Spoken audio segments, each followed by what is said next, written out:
नमस्कार दोस्तों, कैसे हो आप सभी। मेरा नाम है शिवम और आप देख रहे हैं जेएनवी पाठशाला। मैं एक जवाहर नवोदय विद्यालय का स्टूडेंट हूँ। जी हाँ, एक नवोदयान। तो कैसे हो मेरे प्यारे दोस्तों, इस वीडियो में हम बात करने वाला है नवोदय विद्यालय में तुक्का कैसे लगाएं। जी हाँ, नवोदय विद्यालय किसी भी एंट्रेंस एग्जाम का आप एग्जाम देने वाले हो तो उसमें तुक्का लगाने का सही तरीका क्या होता है। अब ये तुक्का सुनकर के हंसना मत कि तुक्का लगाना तो कमजोर बच्चों का काम है। नहीं, हर एक एंट्रेंस एग्जाम में क्या होता है, कुछ क्वेश्चंस ऐसे रहते हैं जो कितना हो आपके पास नॉलेज हो, कुछ क्वेश्चंस तो मतलब डाउट में फंसी जाएंगे, जहाँ पे आपको डाउट ही होने लगेगा। आपने पढ़ा भी होगा अच्छे से ना, तो एग्जाम में क्या होता है कि डर, एग्जाम फियर जो होता है ना, उसके कारण हमारे माइंड में डर बैठने लगता है और जो चीजें हमें आता रहता है उसपे भी लगता है कि नहीं, कंफ्यूजन होने लगता है कि ये गलत हो सकता है, गलत हो सकता है। तो उन सभी जगहों पे आप थोड़ा सा सेंस लगा करके और अपने दिमाग को शांत करके तुक्का लगा सकते हो। तो जब भी आपको कोई क्वेश्चन का आंसर डाउट में रहे तो उस समय जब आप अपने दिमाग को स्थिर करके और अपने लॉजिक से जिस चीज को करते हो वही चीज हमारा तुक्का कहलाता है। और उसी चीज को हम और डिटेल में कि कैसे कैसे कर सकते हैं इस वीडियो में हम डिस्कस करने वाले हैं। तो समय को न बर्बाद करते हुए हम वीडियो को शुरू करते हैं। तो अगर आप कोई भी एग्जाम दे रहे हो, कहीं का भी एंट्रेंस एग्जाम दे रहे हो, तो उससे पहले वहां का आपका एग्जाम पैटर्न पता होना चाहिए। जैसे यहाँ पे स्पेशली मैं बात कर रहा हूँ नवोदय विद्यालय क्लास 9 का, तो वहाँ पे जैसे 4 सब्जेक्ट आते हैं, हिंदी, इंग्लिश, मैथ और साइंस। तो ये चारों सीक्वेंस आपको पता होना चाहिए और आपको ये पता होना चाहिए कि इन चारों में सबसे आपका स्ट्रॉन्ग सब्जेक्ट कौन सा है। और उन चारों में से जैसे कि अब मैथ क्या है, तो मैथ में आपको सॉल्व करने में टाइम लगता है, तो मैथ को हमेशा आप लास्ट में ही सॉल्व करना।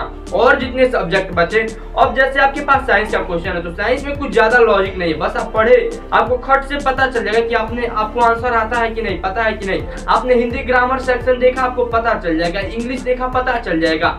तो इस तरीके से आपको क्या करना है, फर्स्ट स्टेप में इजी टू हार्ड, यानी सबसे पहले आपको जितने भी इजी क्वेश्चन आ रहे हैं सबसे पहले उनको जितने से जितनी जल्दी हो सके उनको सबसे पहले सॉल्व करना है। यानी पहले स्टेप में आपको इजी क्वेश्चंस को देखना है जितने से जितने जल्दी हो सके, और इजी क्वेश्चंस को आप देखते देखते भी जिसका आंसर बता सकते हो उसको टिक करते जाओ, उसी समय ओएमआर शीट में भरते जाओ, यानी टिक करते जाओ और ओएमआर शीट में भरते जाओ। आप अपने क्वेश्चन पेपर पे भी छोटा छोटा टिक कर सकते हो। उसके बाद से कुछ क्वेश्चंस ऐसे हैं जो आपको पता है कि हाँ मुझे पता है, लेकिन इसको सॉल्व करने में टाइम लगेगा। जैसे कि जब आप मैथ का क्वेश्चन देखोगे तो मान लीजिए 35 क्वेश्चन है, तो ऐसा तो है नहीं कि आपको पूरे क्वेश्चन नहीं आएंगे। अरे मैं मानता हूँ 35 में से 30 क्वेश्चन आपको आ जाएंगे, 5 क्वेश्चन ऐसे होंगे जो डाउट में हो, तो आप क्या करो, 30 क्वेश्चंस को आप लास्ट में सॉल्व करना, सेकेंड फेज में, यानी सेकेंड स्टेप में। उस समय आप मीडियम क्वेश्चंस को सॉल्व करना, यानी जो क्वेश्चंस क्या है कि आपको आ तो रहे हैं लेकिन वहां पे टाइम लगेगा, वहां पे आपको सॉल्व करके चेक करना पड़ेगा। जैसे साइंस में भी कुछ अगर न्यूमेरिकल का क्वेश्चन आ गया तो वहां पे आप वैसे सॉल्व कर सकते हो।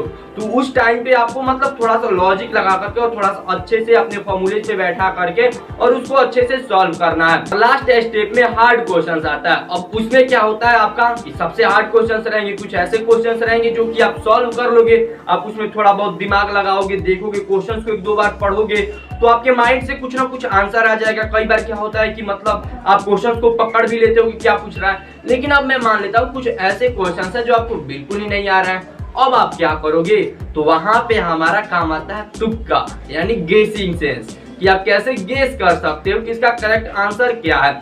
अब मैं ये नहीं बोल रहा हूँ कि वो बिल्कुल ही सही होगा, लेकिन वो प्रोबेबिलिटी जो रहती है वो ज्यादा रहता है कि वो आपका आंसर जो आएगा वो सही ही होगा। तो तुक्का लगाने के लिए जो सबसे फेमस फार्मूला है वो है रिजेक्शन का। अब आप बोलोगे कि ये रिजेक्शन मतलब क्या, तो आपको क्या करना रहता है कि ऑप्शंस को रिजेक्ट करना रहता है। अब जैसे 4 ऑप्शंस दिए रहते हैं तो आपको कुछ ऑप्शंस को रिजेक्ट करना रहता है और कुछ ऑप्शंस को ही बचा करके उसमें से लगाना रहता है। 4 ऑप्शंस में से कैसे भी करके आपको 2 ऑप्शंस को बिल्कुल ही गलत कर देना है कि ये तो गलत ही है, ये तो इस क्वेश्चन से कोई लेना देना नहीं है, और ये जो 2 ऑप्शंस है यही बैठेगा।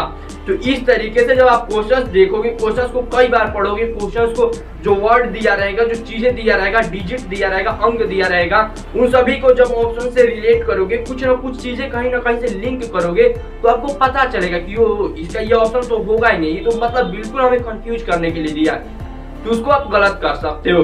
इस तरीके से करके मान लीजिए आपके पास 2 ऑप्शंस बचेंगे, अब इन दोनों पे कंफ्यूजन है, तो ये ज्यादा प्रोबेबिलिटी है कि आप दोनों में से कोई भी लगाओगे तो ज्यादातर चांसेस है कि आपका सही ही होगा। तो जब भी आप तुक्का लगाना तो लास्ट में ही लगाना। और पेपर कैसे कैसे सॉल्व करना है इसको मैंने अपने इस वाले वीडियो में बताया ही था, पूरा टाइम पीरियड के हिसाब से कि आपको कितने कितने टाइम किस किस सब्जेक्ट पे देना है। तो ये वाली वीडियो भी आपने देखा ही होगा। और उसके बाद से एक और चीज होता है हमारा all the above, none of the these. आ जाएगा कि इनमें से ये सभी, इनमें से कोई नहीं, इस तरीके का ऑप्शन आता है। जैसे 3 ऑप्शन दे देगा कि कुछ कुछ लिख करके, और चौथा ऑप्शन दे देगा कि इनमें से कोई नहीं, या दे देगा क्या ये सभी। तो इन सभी सिचुएशन में क्या होता है कि अगर आप आंख बंद करके भी लगा दो ना all of the above non of the these, तो सही नहीं होगा।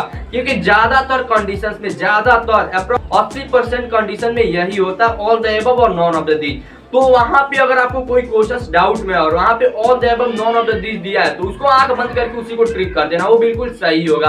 तो उम्मीद है कि तुक्का लगाने वाली सभी चीज आप समझ भी गए होंगे। वैसे भी लाइफ में हम तुक्का लगा करके कभी पास नहीं हो सकते। अगर हमने हार्डवर्क किया है रियल में, तो हमें जरूर सक्सेस मिलेगी। तो फिर मिलते हैं अगले वीडियो में, तब तक के लिए जय हिंद।